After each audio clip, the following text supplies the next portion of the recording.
Until 6, this is the Sunday Session with Jason Jordan. It's bang on 4:30 here on 882 6PR. Now, I've done a little bit of travelling in my time, and every time I've travelled, I've stayed in a hotel, and almost without exception, when I stay in hotels overnight, I get all blocked up, and I get where my nose and my mouth are feeling like the bottom of a parrot's cage.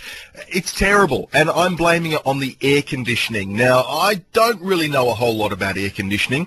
I know there's a couple of different types, but I thought no one better to ask about why air conditioning has these negative effects on me than John Brodie from Vim Sustainability. G'day, John. Oh, good afternoon there, Jason. How are you? Yeah, I'm good, mate. And yourself? Fit as a Mallee bull, mate. Oh, it's and good to hear. Strong. Mate, when I go travelling and I stay in hotels, inevitably you can't open the windows, so you're stuck with the air conditioning there. And the one thing I've noticed is that when I wake up in the morning, I'm normally completely dried out. My nose, my mouth, it just feels disastrous. Do you know what the reason behind that would be? Well, the hotels are all air conditioned. Yeah. What happens is that the percentage of fresh air is quite minimal, because if you're heating or cooling air and you keep bringing outside air in, then you're increasing the energy use to I guess condition the air. And what happens then is that you're starting to breathe the same air that you've been breathing all night with a very small percentage of fresh air added in. Oh, lovely. So air conditioning in itself, while it's great to take us from 45 degrees down to 23 degrees, as you can imagine, it uses a massive amount of energy, but also it tends to reduce the amount of energy they use. They tend to minimise what we call the outside air cycle. And air conditioning can result in many respiratory illnesses, dry eyes, and some of the symptoms you're talking about are very common with an air-conditioned space. It's very interesting, isn't it? Because, I mean, you notice these days that air conditioning is everywhere. It's not just in a hotel room, it's not just in people's houses, but it's trains, it's buses, it's the workplace, it's absolutely everywhere, and you just can't get away from it. Yeah, we're addicted to it.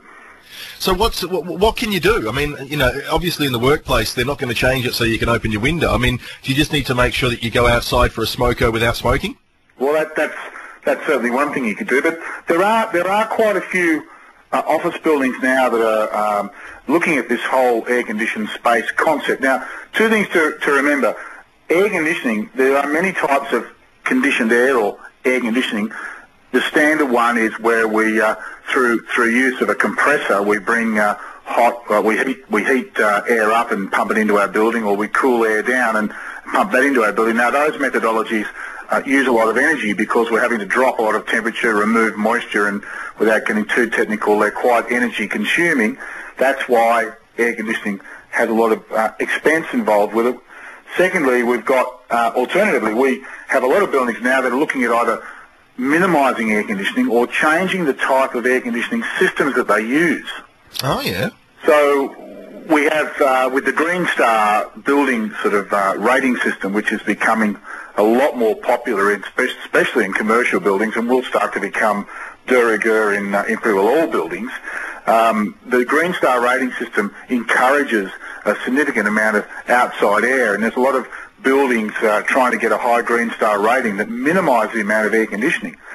They also have the option, of course, of using conditioning the air, but not using such energy-sapping equipment. Things like using hot water from the sun and pumping that through the building, like through the concrete slab of the floor or the walls or radiant panels to heat the building. And then in summer, coming up with a way to chill the water that doesn't use as much energy, which could be taking water out of the ground, storing water underground so it's a lot cooler and pumping that through your building, or using some sort of what they call absorption chillers, which do use energy but certainly use a lot less energy than a standard type of air conditioning system, and then pump those through a radiant panel or some sort of fan core unit where we can pump cold water through something on your ceiling and then blow air across it, and that then helps you to drop the air temperature inside your facility or inside your house.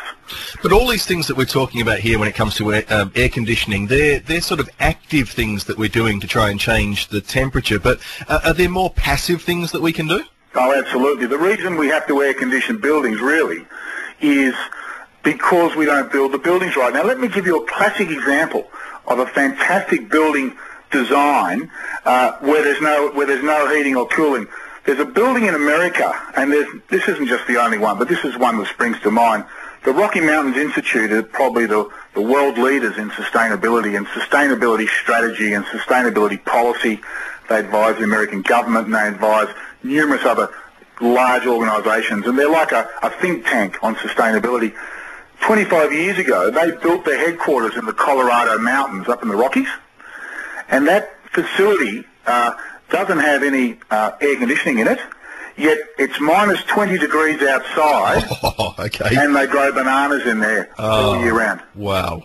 They had no artificial heating or cooling. Just the design of the building is so good that it enables them to grow bananas all year round. Now, you've got to be careful here because people go, yeah, but that's great, but who's going to be able to live in that facility? And I'm not suggesting now that your listeners go out and start designing and building houses that they can grow bananas in all year round, but because functional requirements always play a big part in this.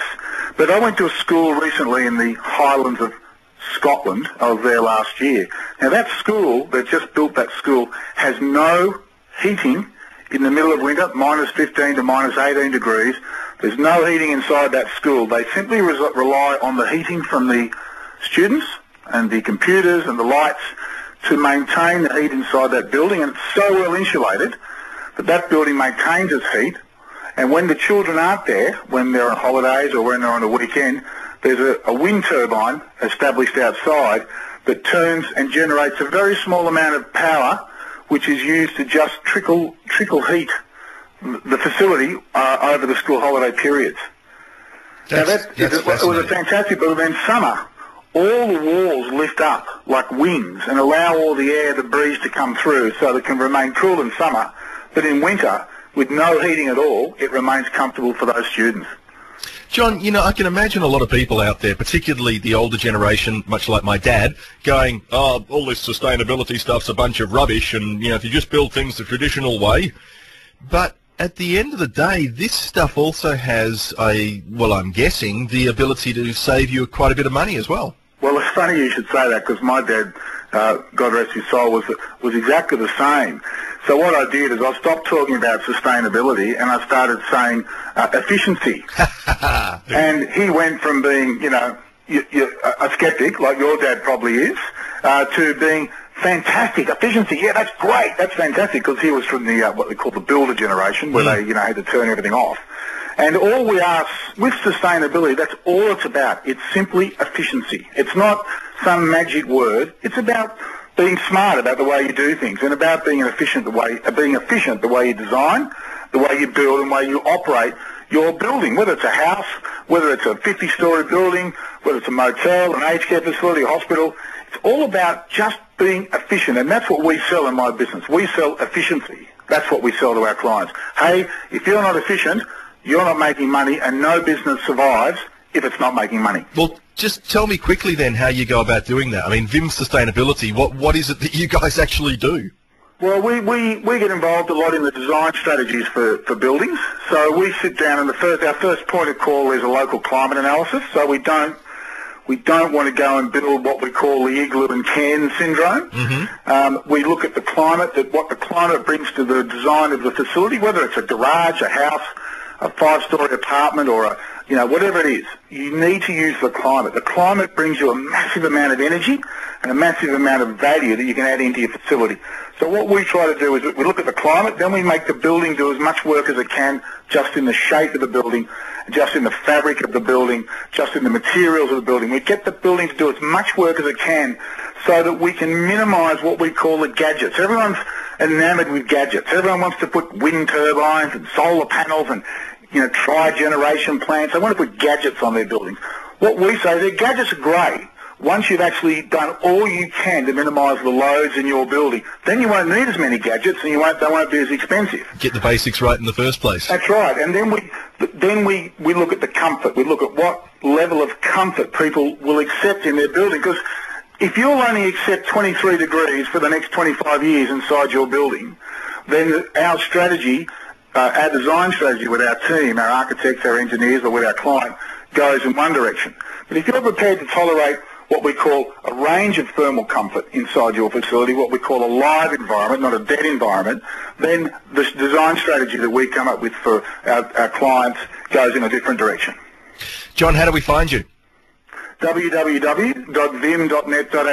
Fantastic. Thanks so much for joining us. My pleasure always. Good on you there. John Brodie from Vim Sustainability. And if you want John to give you some advice, you can get in contact with him at vim.net.au. 19 minutes away from 5 o'clock. I'm Jason Jordan. This is 882 6PR.